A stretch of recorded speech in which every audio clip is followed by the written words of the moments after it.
Welcome back to another episode of Parsha Inspired. I'm your host, Aaron Sokol. Today, we're looking at the Temple Mount. Something very biblical is happening. Check out this great clip over here. We'll watch it together, then talk about it. Let's go. When you go up on the Temple Mount, it's insane. It's mad. This is the focal point of the world in this current war. When you go up there, you are a fighter. You are fighting for the Jewish people. And us coming up here is the war. And you should spread this message to the entire world that when I was in Gaza, I would go into a house, I would go into a terrorist house, and in every single house there was one picture of this abomination that sits on our holy place. They do not give up, and they remind the entire world why we are fighting this war. When I was a soldier, he says, I was in El Burij, and over there they had this picture. He pulled this out of the terrorist's house, was this picture, the picture of this mosque. And that picture is our victory when they fight for our holy place. More and more soldiers are woken up to why they're there. They're there for the third temple. Now, you have to understand, when everywhere you went, doesn't matter whose house, you saw the Beis Hamikdash. So you're a fighter in enemy territory. And miraculously, they are reminding us that because of this disgrace, this war is happening. And thank God, we have today, through prayer, that this mosque will fall and our Beis Hamikdash will be rebuilt. We have to understand that when we see this, if we want to think differently, we have to understand that our enemies already know this secret. They deep down, consciously or subconsciously, know this inside of their heart. And they don't even know why they put the picture on there. It makes no sense. They have no connection. There's no connection between them and that place, but yet somehow God sent them to remind us of our opportunity and our responsibility to awaken the world, to seek out a resting place for God on this holy mountain. We should seek this out. We should make a yeshiva. And this is true redemption, he says. I've been going up for 37 years. I am completely. But when more connected, when more people come up, they will begin to awaken sparks in their heart. And it would come from a willingness and a desire, a lust to connect to God. And this is something unbelievable. It's happening in the past few years. And when this happens, then we'll be able to begin to say we have a Beis Hamikdash slowly. Now, when you pray on the Temple Mount, it's different. You don't say Amen. When the Chazan makes a bracha, you say Baruch Shem Kvoid Malchuso L'olam Va'ed. Blessed is God's name forever and ever. That's exactly what we did in the Beis Hamikdash. But imagine answering Baruch Shem Kvoid Malchuso L'olam Va'ed instead of Amen. Something unbelievable is happening. So I'm going to address the elephant in the room. And the elephant in the room is actually a red heifer. Had we had a red heifer right now, we would be able to have the para aduma, which is cleaning the spiritual impurities that come from contact with a dead person. And then every person would be allowed to go pretty much anywhere on the Temple Mount, and the Jews would be able to go up. But the rabbis feel, and rightfully so, that so long as the sovereignty over the Temple Mount is still held by the Waqf and by the secular government, then we cannot rely on them to not allow them to allow people to travel anywhere they want on the Temple Mount. And this is somewhat of a religious battle in Israel of controlling the nation, because this country is actually a contradiction. It's a Jewish democracy. So which one is it? And those two things of Jewish democracy is the fight that's happening in Israel. And this is the Shabbos issue. This is so many about the army issue. All these issues all relate to the identity of the country. So there's an identity war for the secularization or the religious status of the Holy Temple Mount.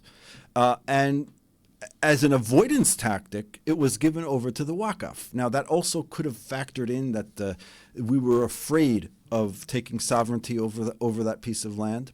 But there's something that's clear that we could do right now, and that is to set up clear boundaries, make a fence, and have a path for religious Jews to go up. Because even the great rabbis of today will all agree that there is a path that one can walk on Temple Mount, provided that he does do the ritual steps. And I think the logistics of going through that. And at what point do we finally say, okay, we're going to trust people to do the Torah? And if they want to go up there and not follow the Torah, we really don't need to be responsible for them so long as we've created the correct guidelines of where you can go and where you could not go. So the way I see this unfolding would be that there becomes more of an awareness of the ability to go up, and there becomes more understanding and leniencies by the Waqf for the Jews to make prayer, and specifically by the Israeli government allowing this under pressure from the religious parties. The religious parties have successfully done quite a lot. This on their agenda is not a high priority at this point right now. We hope to make a change. So it really all boils down to what the generation wants. The Torah has plenty of room to allow for a halachic way of doing this. You know, we halachically can't carry outside of our house on Shabbos, but yet we build an Eruv, and we know where the Eruv ends, and we know that we can't go past the Eruv. We don't say that we should throw away the Eruv and ruin Shabbos because somebody might carry outside the Eruv, or the Eruv might break. And but over here it is an Isur Kares, I'll admit that. But it's still, on the other hand, is it Isur Kares to not bring the Karban Pesach? Not bringing the Karban Pesach is an Isur Kares as well. And it needs to be understood another thing, that in the time of Ezra, they came back, 42,360 Jews. 113 of them were named specifically by the Navi in Ezra as being married to non-Jews. These are intermarried people. The majority of them were not religious, and yet they went and started building a Mizbeach. It says they built a Mizbeach, and Chagai Zechariah Malachi came to tell them that they could build Makrivim Afal Pi She'ein Sham Mikdash. That was the Nevuah that they came to tell them. And that Tumah was Hutru B'tzibur, that you're allowed to go up there, even though you don't have the Para Aduma. And they built, and they served, and they brought Karbonos. Now, there's an argument that, people who go with Tcheles is the blue, who doesn't know what Tcheles is, on the tzitzis, it's blue, one of the strings. Now, we've lost that tradition, and somehow people said, well, we found it now, we figured out what it is.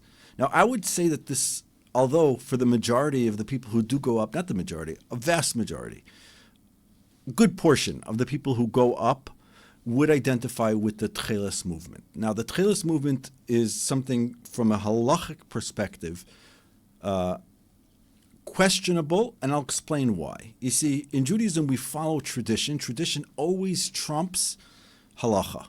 There's an example of this, I think, in Shabbos, where one of the commentators brings over 60 places. The Gilyon HaShas brings 60 places throughout the Torah, throughout the Rishonim, Rashi, the Gemara, showing where the Sefer Torah, the Bible, the Chumash that we have today is incorrect. The word mezuzah, with a vav or without a vav, that's in Tefillin, that's in mezuzah, that's in Sefer Torah. And it would seem that Rashi's was puzzle, or ours was puzzle, but one of the two. So why do we follow, in fact, why don't we just follow the most historical Torah scroll? And the answer is very simple, that in Judaism, in Torah, tradition always trumps everything. trumps, because if we don't follow tradition, we have nothing. If we're just going to go back to the scriptures, if we're just going to go back to the verses and have no interpretation of it, so you're left with very, very little. Now, I'm not denying that we could learn from the verses, but we can't extrapolate what to do on our own. We can't just figure out what Shabbos means if we lose all the laws of Shabbos. We can't just take a lemon if we don't have an esrog. And that is, there's no mitzvah that was lost in what it was, that was reinstated based on looking into the psukim.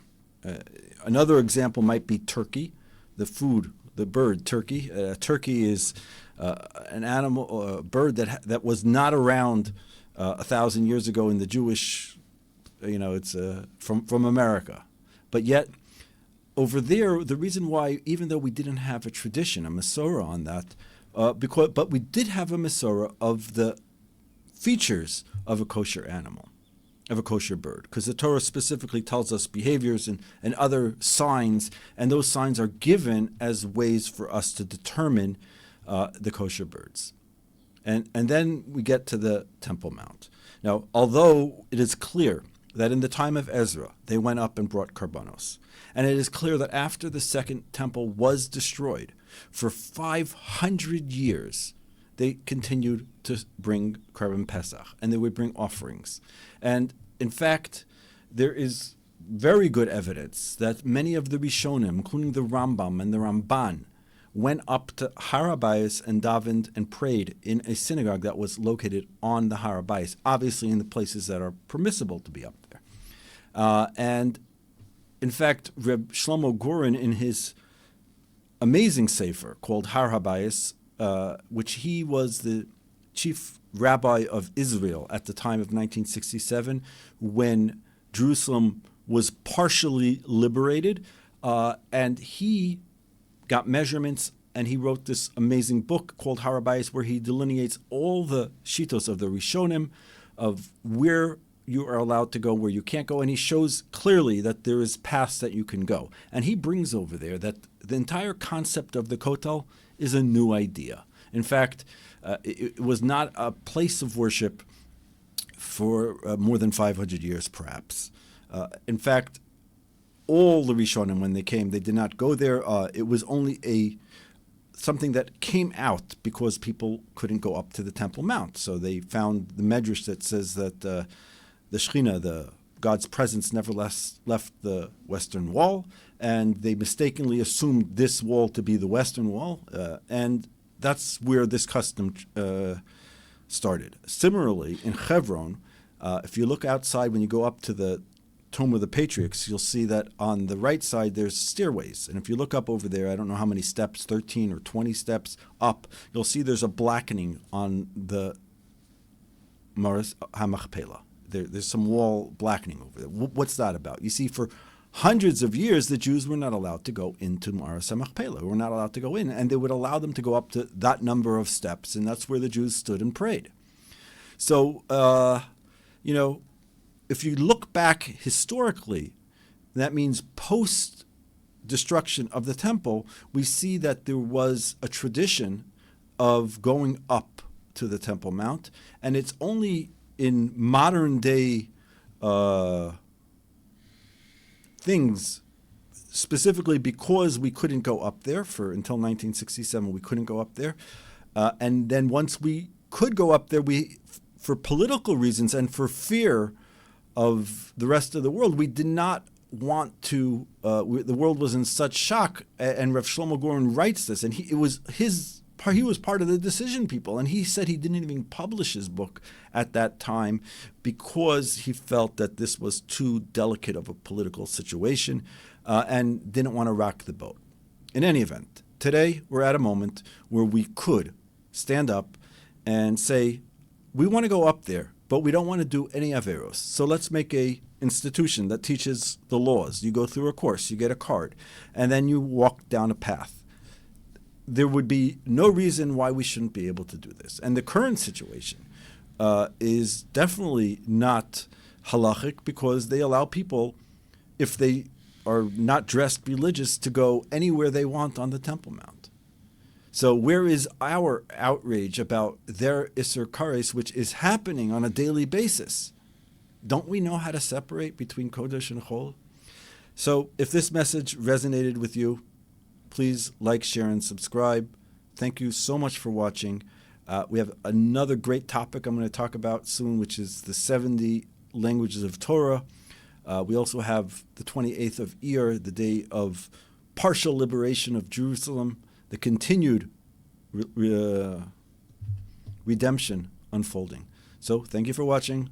From just outside Jerusalem, Shalom.